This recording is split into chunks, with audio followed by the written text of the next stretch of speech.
Hey everybody, it's Mike from the Mike Wedner Show, powered by Sonic Studios, brought to you by official sponsor of the Mike Wedner Show, international warring author Mia Molson-Zia Missing, available on Amazon, coming soon, Missing 2 by Mia Molson-Zia, double the suspense, double the fun, check it out on Amazon. Also brought to you by The Sweet Psalmist by Serena Wagner, based on the life of King David, including 30 exquisite pains, King David songs, and growing up as a shepherd. Check out The Sweet Psalmist by Serena Wagner, based on the life of David on Amazon, keyword Sweet Psalmist, Serena Wagner.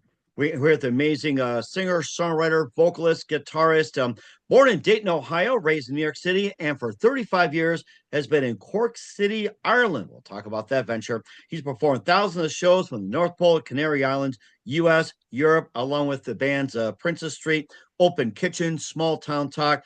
He also celebrates 50 years living in Ireland, 40 years as a musician, and also 30 years in Monday night residency with the Mandolin Supremus, and also performed with Shane McGowan, Mary Black, Christy Moore, and also Bono as well, and many others. And he's got a new release called What Happens in Cork, and it's not what happens in Vegas, by the way. So live, ladies and gentlemen, in Plus Studios, somewhere in beautiful Cork City, Ireland, multi-talented singer, songwriter, vocalist, guitarist with What Happens in Cork, the multi-talented Hank Wedel. Hank, good morning, good afternoon, good evening. Thanks for joining us today.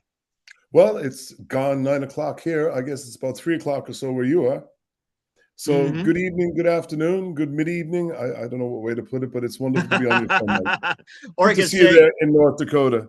Or I'd say good mid-morning, good mid-afternoon, good evening, good late, whatever it is, even it's like late breakfast or anything. We're heard around the world 24/7. That's why I say good morning, good afternoon, good evening.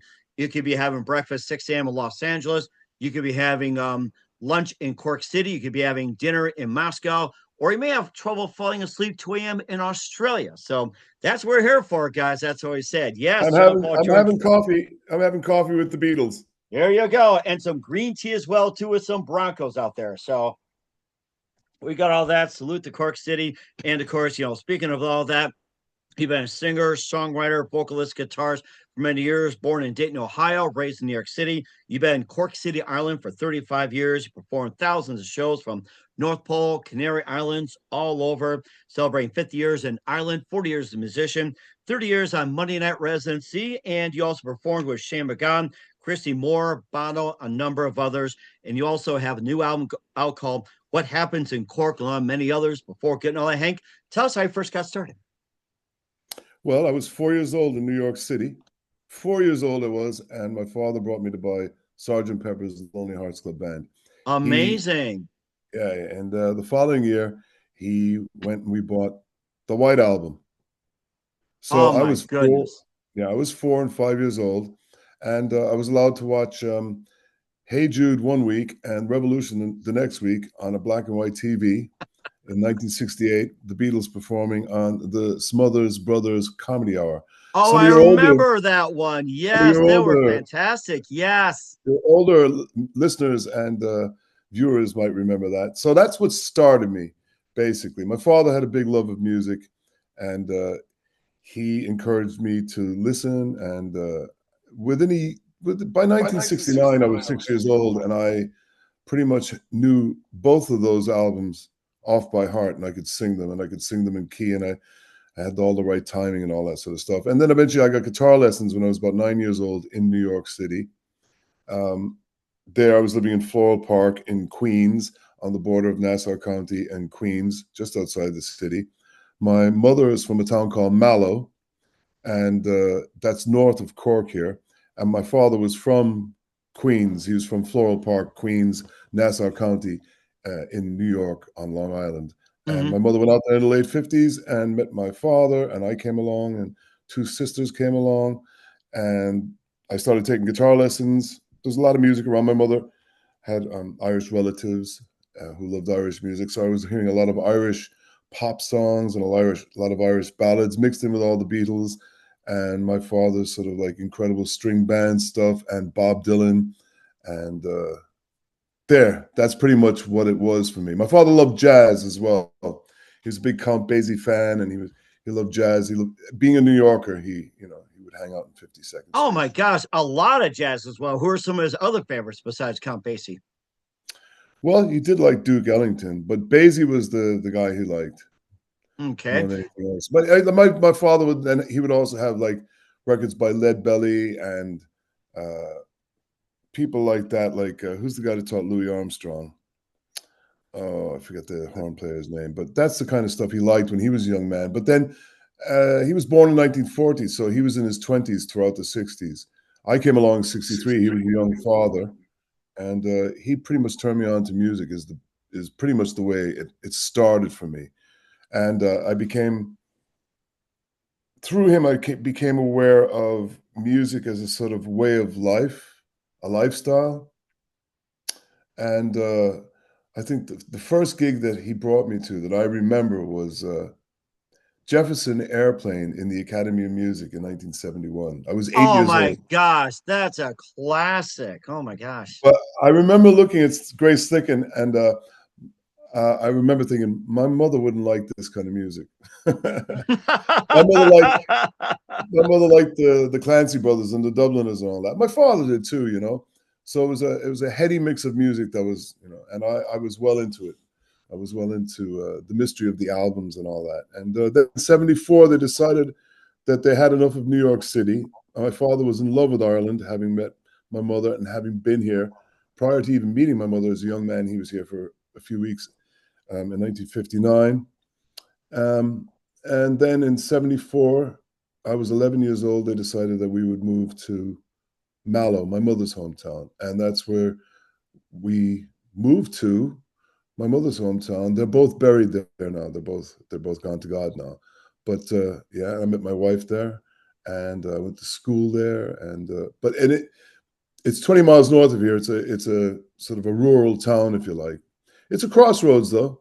And on my new album, What Happens in Cork, which you mentioned there earlier, there's a song on it called "We Are the Rakes of Mallow." Uh-huh. And if anyone's interested after this interview, to go look that up. We Are the Rakes of Mallow with my name, Hank Wedel, and you'll see a video of that old tune, The Rakes of Mallow. It's a very famous tune. The Fighting Irish of Notre Dame have it as their tune. You know, it goes da da da da da da da da da na Uh-huh. na na na. Yeah. So I took that fast dance tune, slowed it down a bit, and made a rock and roll song out of it. How do you like that? And I'm looking forward to talking about the album as well. And of course, besides your dad's favorites, your mom's favorites, how about some of your other favorite singers, songwriters, musicians growing up besides the Beatles? Well, like I said, I like the Incredible String Band a lot, and I'm gonna reveal the T-shirt here now, and you tell me who I like. The Grateful Dead. Sure.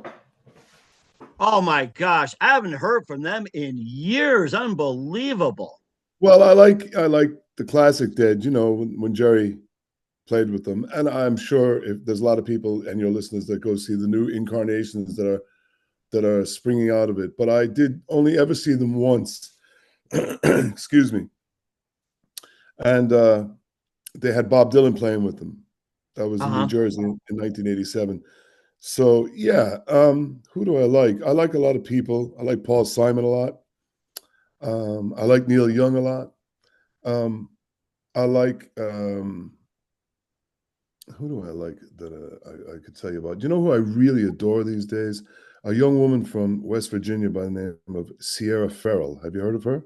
Sierra Farrell, I think the name sounds familiar. I've heard it, but I can't pinpoint where exactly in West Virginia she's from. My wife is from West Virginia, lived there, so I have to look it up and where Look she's up from. Sierra Farrell. She's making waves in the country world, so to speak, but she's far more than country.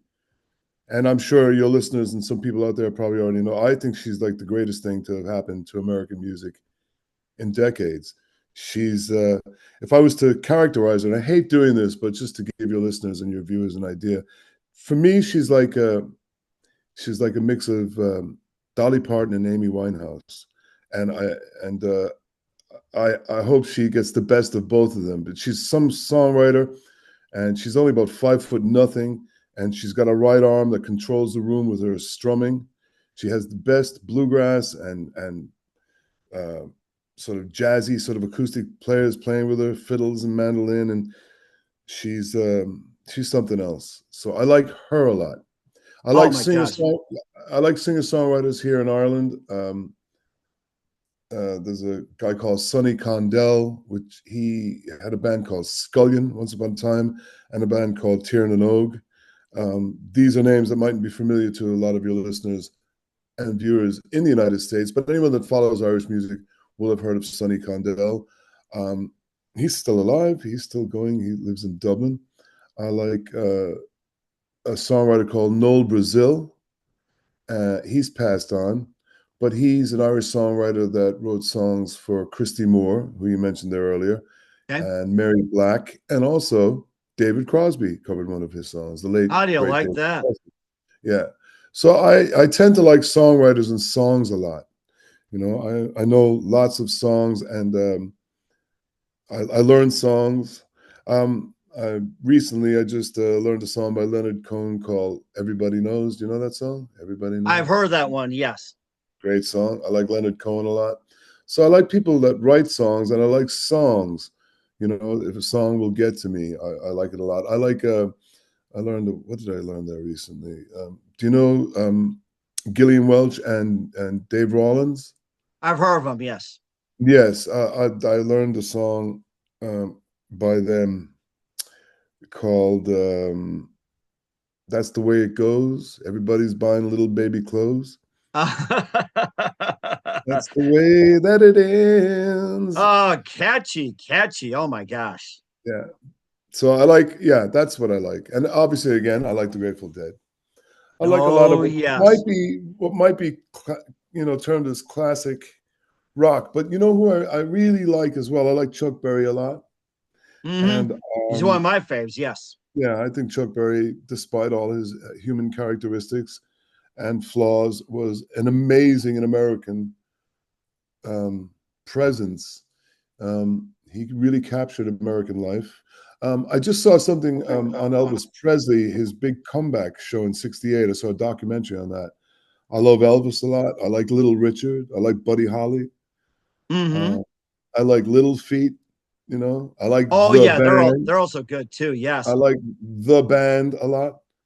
The Mm-hmm. band with Levon Helm and Robbie Robertson and Rick Uh-huh. Danko, Garth Hudson and Richard Manuel. I like them a lot. Sure. Oh You my know, gosh, yeah. And of course, you're yeah. talking about Elvis Presley. We were watching a documentary about Elvis Presley and Johnny Cash, just kind of playing together in a sense. They both recorded at Sun Studios, and I think they also covered each other's tunes and impersonations. And, that's just a really amazing background as well, too. Sun Studios and everything like that. Memphis was a hotbed back then, too. So, Certainly, certainly. That whole period about 100 years ago started rising up out of the South. You know, that music that came from people that were oppressed on, you know, after the war, the poor people. It didn't matter what color skin they were all mm, oppressed, and they were all, pretty much down there. And mm-hmm, people like Chuck Berry and Elvis Presley rose from all that, and mm-hmm, gave America a voice. And you know, the pre-rock and roll period is very interesting as well. mm-hmm. You know, And so as well, too. I also remember watching a documentary how the the the slavery trade dried up in the South, and a lot of them end up moving to Detroit because Henry Ford back in the day, hand out flyers and say, "Hey, I want you to come up. I have jobs for you, housing, make automobiles for me, $10 an hour." To them, it was like $100 an hour. It was just like they were picking for like pennies, dollar an hour at the most. They all packed up, went to Detroit, and started the whole Motown movement. And I think Chuck Berry and quite a few others were part of it as well, just taking from the South and going to Detroit. That was another big movement as well. going to Detroit, going to Chicago, yeah, music, and I Mm-hmm. like you'd be, I mean, I'm talking about a lot of rock and roll people there, but um, I think the music that was happening, the big band era, getting people to dance, the jump band era, that all informs rock and roll, Uh-huh.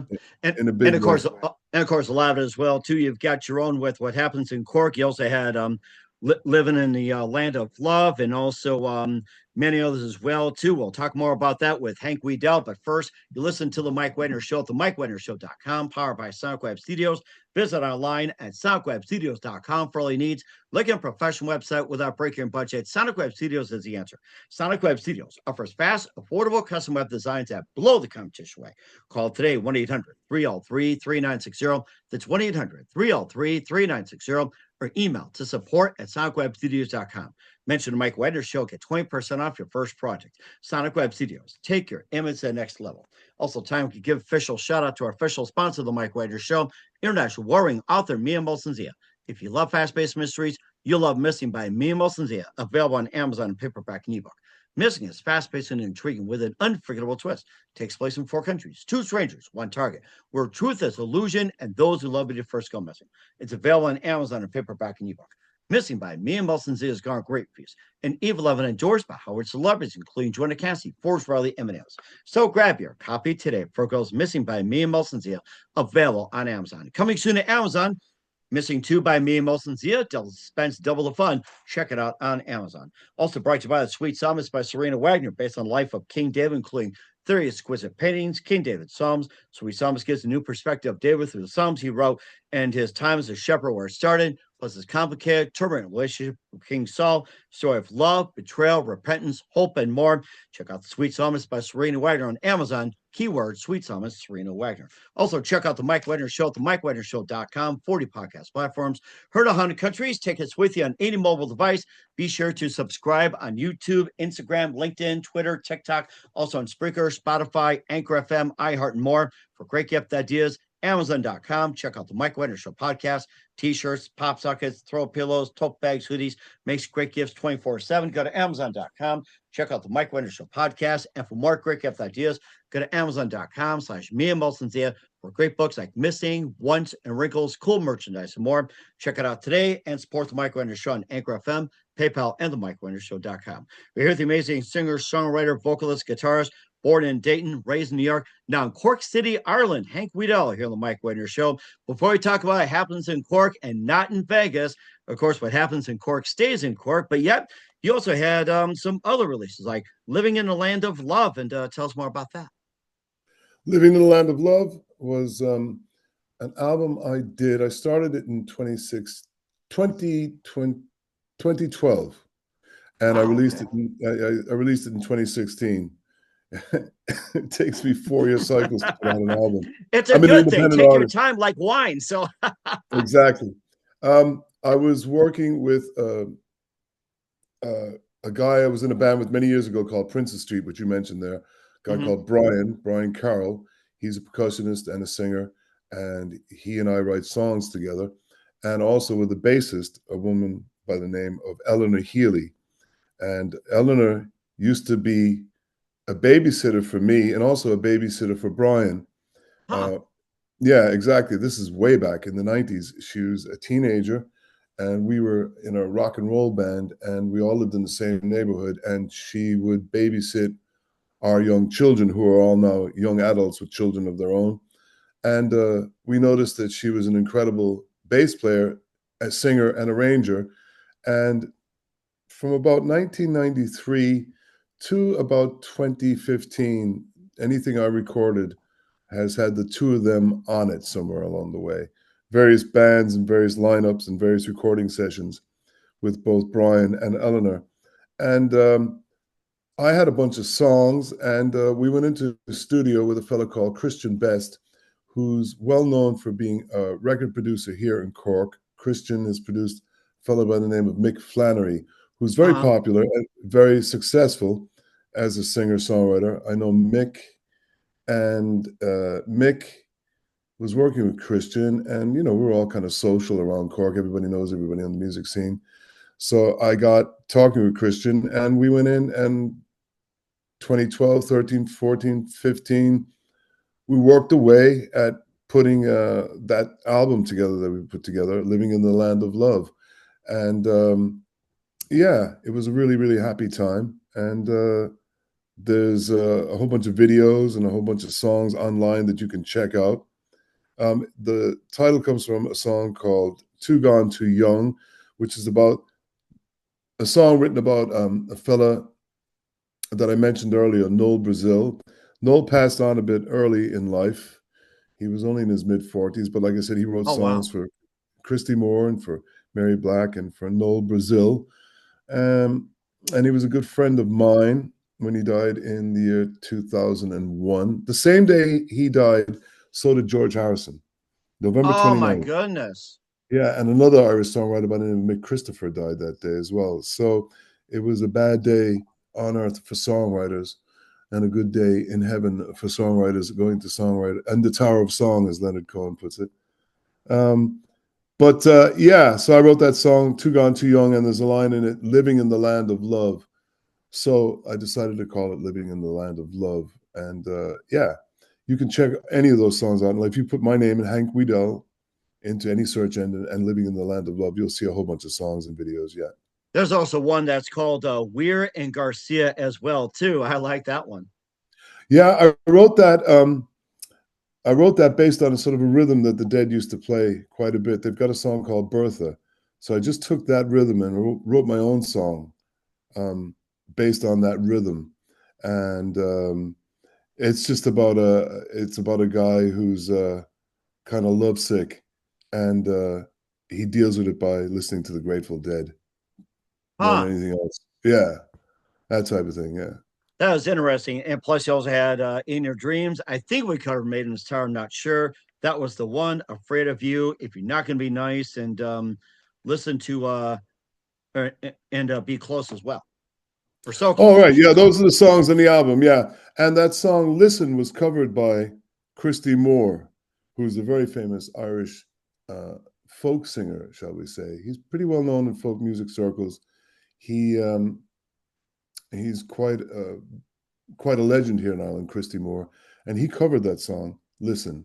And the next album, What Happens in Cork, the latest album, was produced by a fellow called Declan Sinnott, who's also Christy Moore's producer, and that's how Christy got the song. Declan's a friend of mine, and he's produced stuff for me, like this new album, and he got that song to listen to Christy. And yeah, and Christy called one of his albums Listen after that song as well. So that was quite an honor. That is so amazing as well. And plus, you celebrated 50 years in Ireland, 40 years as a musician, and another milestone, 30 years in the Monday Night Residency with Mandolin Supremo Ray Barron at the Charlie's. Ray Barron. Yes, Barron. Okay.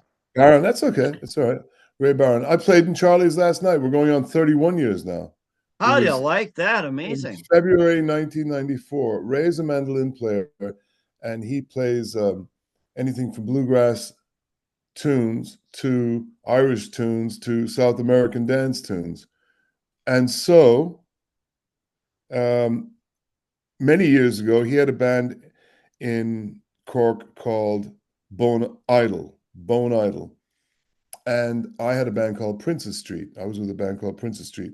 And I wouldn't say we were rivals, but we were on the same circuit and sometimes sharing the same drummer. Anyone that plays in any sort of local scene will know how that goes, you know.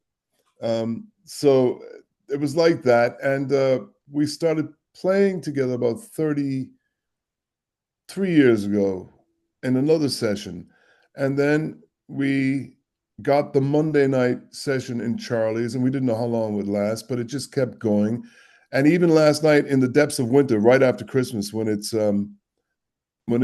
people are a little bit, you don't really get crowds out, and it's cold in Ireland, we got a nice crowd in last night. So nice. Yeah, it's the way I would characterize the gig is that Ray does his thing and I do my thing, but we bring it together on a Monday. And it's a place where musicians come and play and jam. And for years, it's been a thing where, people that are playing professionally would come in after the weekend. And, it's a place where information is exchanged. And if you're in the crowd and you're a player or a picker, you may be asked up to sing. And then we get people coming in with their guitars or their sitars or their saxophones or their trombones. And they come in or cowbells or whatever too. So or cowbells or whatever. Yeah. And it's a Monday night. And it's funny. I never really questioned as to why it's so successful or why it's gone on as long as it's gone on, but I have a couple of theories about it. One, it's a place where we can showcase something, and if it works, it works. And if it doesn't work, bring it back to the workshop and the woodshed and make it work, you Uh-huh. know? And we're in a space where we can make mistakes and it doesn't really matter. Do you know what I mean? And that is a very Grateful Dead way of putting things. But you can be in that place on a Monday night and it can go really, really well. And it can go really, really south as well. But it doesn't really matter because it's the attempt to play the music that's as important as playing the music. So it's not necessarily a concert, although it can be like a concert sometimes. It's a sit-down session in a bar. Last night, we had a fiddle player, a fellow by the name of Cullum Pettit, and Cullum's an astounding player. So he's doubling up with Ray, playing the high notes on the mandolin, and Cullum playing the fiddle. I'm playing the guitar, and then we had another guitar player, a hot guitar player, playing hot licks. Uh-huh. So we were doing everything from Irish music to Texas, deep Ellum blues, and we're doing whatever comes to mind. For some reason, I played the boxer last night. I know why I played the boxer. It was for a fellow that passed away. And playing the boxer is like playing Sweet Home Alabama, or it's like playing Brown Eyed Girl, or it's like it's House of the Rising Sun. These songs are a little bit overplayed sometimes, but if you pick the right moment, it can work, And I picked it really gently and slowly. So I got everyone singing the chorus with me. And normally I wouldn't play the box or anything that sort of, shall we say, overplayed. Don't get me wrong now. It's a wonderful song. But, I might pick another Paul Simon song as opposed to the boxer, Hmm. I think anyone that's listening might know what I'm talking about. So it's like that. Anything can sort of happen, And Right. there's Yeah. another Of there's course, another song. thing about it. I just wanted to get in there about it, is that if you're a musician and you're playing a weekly gig, it's a fellow by the name of Jack Grace in New York. He's a singer-songwriter who I've met a few times. Jack Grace, he's based in New York. If he's watching this, he's the guy to put me hip to this. If you're a musician and you have a weekly gig, you're starting off with $50 or $100 that you wouldn't be starting off with and you wouldn't be having if you didn't have that steady gig.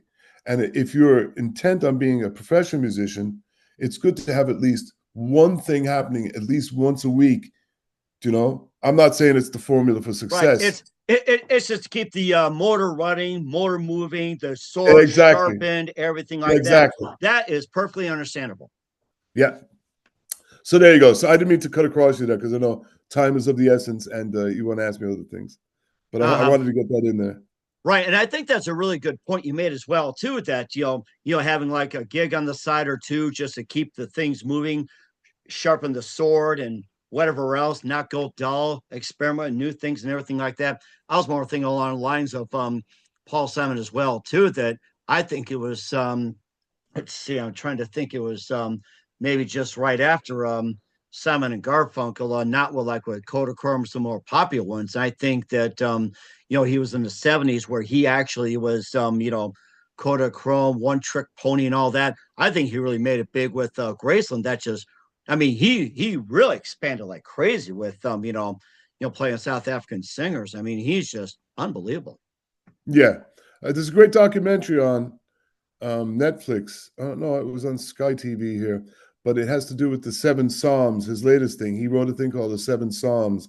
I think he's living down in Texas with Edie Reader now, and he recorded down there, and he did this thing called Seven Psalms. It's a 7-song, or it's a song cycle that goes on for like a half an hour continuously, and it deals with mortality, and it deals with the existence of the other. It's kind of esoteric. It's well worth a listen. But he used that as a template to go right back to when he was Tom and Jerry with Art Garfunkel in Queens, right up to yes, just going back to Graceland and that whole thing you were saying about Kodachrome and all that sort of stuff, and still crazy after all these years. That was the other one I was trying to think of. I think that was, I was trying to pinpoint 50 Ways, and it was like, I was trying to think which one it was. And now you mention it, I mean, just Yeah. hit the head right there. So yes, so and you got some amazing stuff for yourself. We'll continue on with Hank Wedel of What Happens in Cork. You listen to the Mike Wagner Show at the MikeWagnerShow.com, powered by Sonic Web Studios, brought to you by official sponsor of the Mike Wagner Show, international warring author Mia Mulsanzia Missing, and also brought to you by Sweet Psalmist by Serena Wagner, based on the life of King David, available on Amazon. Keyword Sweet Psalmist Serena Wagner. We'll be back with the multi-talent Hank Wedel of What Happens in Cork after this time out. We're back in multi-talent Hank Wedel of What Happens in Cork here on the Mike Wagner Show. It looks like he's going off to get some more coffee and everything. Looks like That's exactly what I did. Yeah. Perfect timing. John Paul, George Ringo. I like that one. Yes. So, and I think we're trying to see. I think we might have a couple more songs to talk about in What Happens in Cork. Let's see. I think we did. What was it the last time we share? Was it Sleep on the Beach? And I think we might have what's the songs that are missing that we didn't cover from that album? Well, let's see. The first song on that album, it means a lot to me. It's called Poe Park. Poe Park, okay. Poe Park is the opening track, and it's about Edgar Allan Poe's house in New York City, up in the Bronx. There's a national monument up there to a house he lived in before he went to live, I think, in Philadelphia, where he died eventually. He had a house in up by the Fordham Road area of the Bronx. And many years ago when I was in New York City, I ended up sitting on his front porch and then getting chased away by the caretaker. Mm-hmm. So I wrote a song about that. And it's the opening track, and it's been around a long time. I've been playing it. And I recorded it live and put it out on an album called An Open Kitchen on Princess Street. Okay. And it's a good version, but it's live. I did the new album, and I decided to do a proper studio treatment of it with Declan Sinnott. And it features a bass player, a fellow by the name of James O'Sullivan, and I, and the aforementioned Brian on percussion, and Declan playing some amazing electric guitar and doing amazing production on it as well. So that's Poe Park. That's a song that I wrote that I really enjoy playing, and a lot of people enjoy playing it with me, and it usually goes down well at gigs. And then I wrote Lonely Tree with Brian. There's the Lonely Tree song is on that. And then Sleep Out on the Beach is a song that I released as a single in 2023. And there's a video of me playing it live on the beach, on the most northwest town in the United States. And I can't think of it now. That's ridiculous. I was there.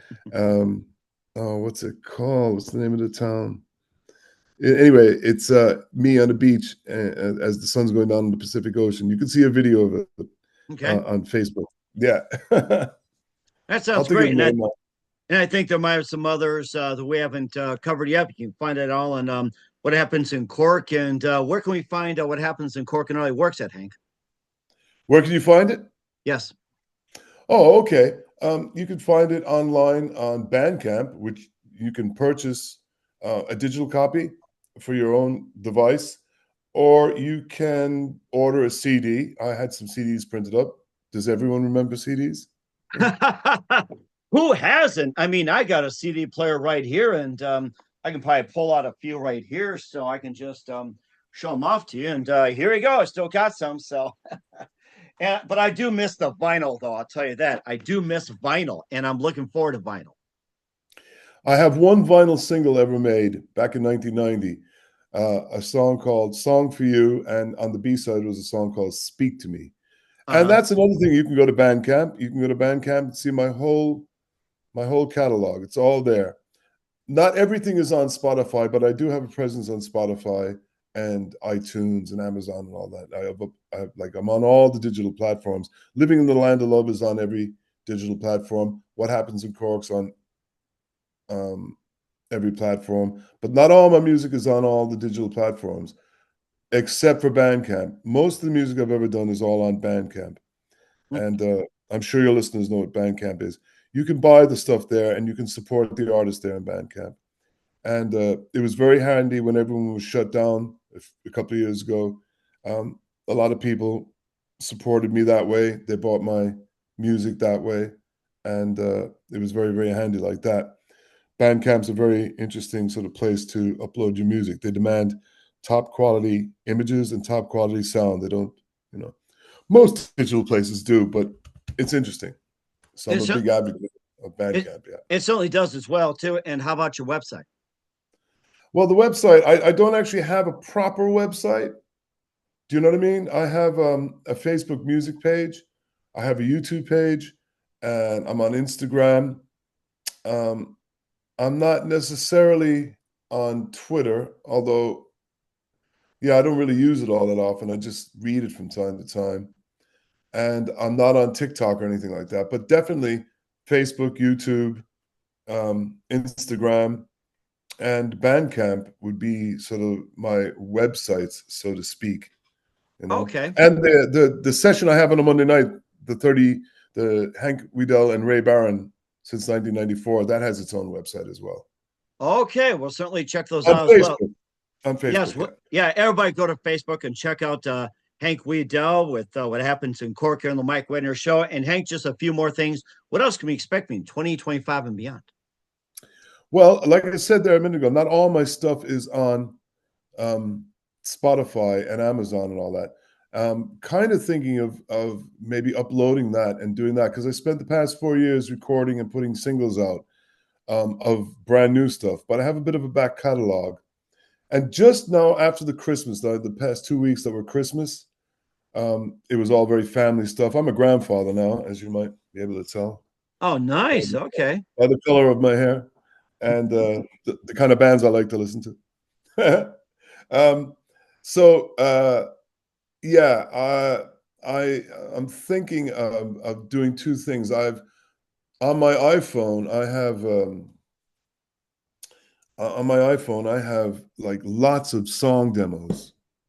Mm-hmm. Just and so I spent yesterday actually, the first day after sort of like the Christmas break, sitting here at this table on this chair, getting those songs from here onto my laptop, so they'll all be in one place and they wouldn't just be on my phone. So to back Uh-huh. them up, you know.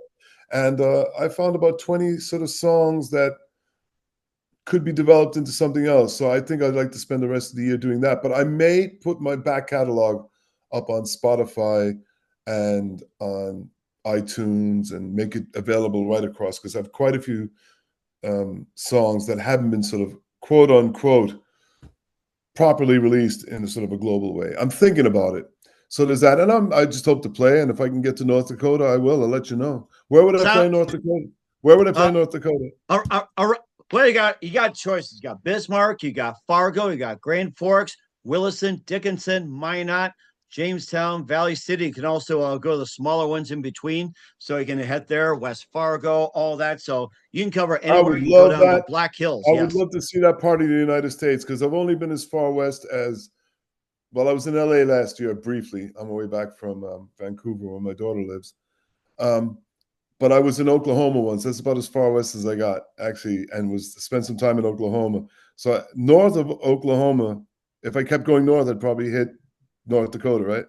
Yes, that's correct. And we're looking forward to have you on as well, too. And we welcome you to open arms, Hank. So we'll have that. That's great, Mike. It's been wonderful to talk to you. It looks like you're doing a wonderful job there, giving a platform to singers and songwriters that are dedicated to what they're doing. And I'm honored that you would have me on and ask me on. And it's been good to talk to you. It's greatly appreciated. And just a couple more things. Hank, who do you consider biggest influence in your career? Personally, I would say my father, and then I don't want to say professionally, but musically, um, there's a guy in New York City, is a fellow by the name of Tom Clark, and he's from Illinois. He's from DeKalb, Illinois, Uh-huh. and yeah, you said you're from Chicago. Yes, correct. DeKalb, but which is Northern Illinois University. In fact, I'm going to say this on the program right now. My son Samuel is going to be starting up there very shortly. Big shout out to my son Sam. There you go, Sam. Well, if Tom Clark's watching this, he's from DeKalb, Illinois, and he definitely has been a huge influence on what I do. He's a hero of mine, and we've done a lot of work together actually we're kind of chalk and cheese to some extent, but we're really good friends.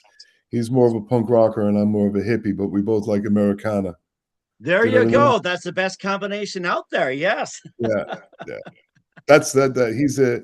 I've learned so much about music and about American music from him. So definitely, he's a big influence on me, and he's well known in the New York City scene as well. He's very, very popular as a rock and roller and as a personality in the New York scene. Tom Clark, yeah. And certainly a big influence as well. What's the best advice you can give to anybody at this point? Well, find a space where you can grow.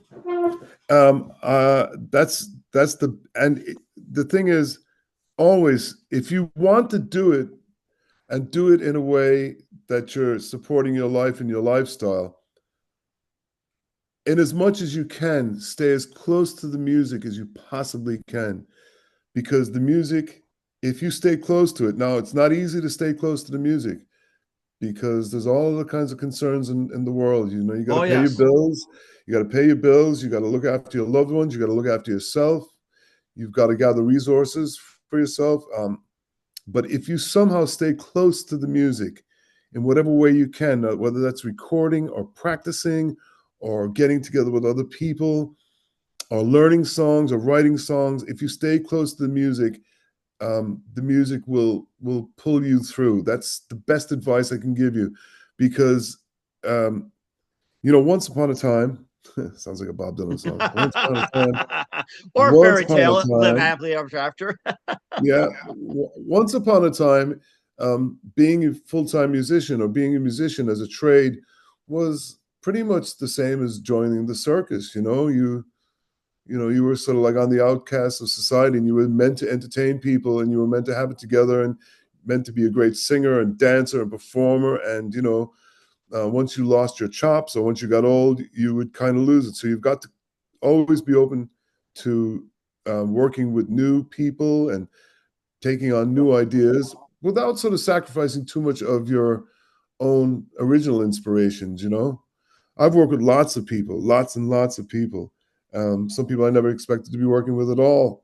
But you stay close to the music, and whatever way that is. I couldn't say that there's a formula for it, but that's the thing I would say. Stay close to the songs and the music, and then share it somehow, and somehow make sure you get paid as well. Oh, that is so important. I think that's great advice, staying close to music and everything. That is stay really close to the music, and there's all kinds of distractions. There's drugs, there's drink, there's sex, there's all the flashing lights and all the different things that go with it. All those things are fine, but if they stop you from being close to the music, then you will be derailed. But always try to stay close. In whatever way you hear the music, whatever it is, whether you like a punk rock band or whether you like a techno band or whether you like a country band or whatever it is that you like, stay close to it and add to it and grow with it and let it grow within yourself as well. And that is so important. That's the best advice I've heard in a while, Hank, which is great. We're here with the amazing multi-talented Hank Wedel of What Happens in Cork here on the Mike Wedner Show. Hank, it's a very big thank you for your time. You've been absolutely fantastic. Learned a lot. Looking forward to having you soon. Keep us up to date. Keep in touch. Live have you back. And once again, what's your website? How do people contact you? Where can people purchase or check out your works? I'd say the best thing is to go to Bandcamp. Go to Bandcamp or put Hank Wedel Linktree, and that's got all the connections to all my different sort of music sites and socials. So go to Hank Wedel Linktree. That's probably the best thing to do. We will I think I said that to you along the way as well there somewhere. Oh, that's okay. We're glad we take notice, and we'll do that right away. Once again, Hank, a very big thank you for your time. You've been absolutely amazing. Looking forward to having you soon. Keep us up to date. Keep in touch. Glad to have you back. We wish you all the best. And Hank, you definitely have a great future ahead of you.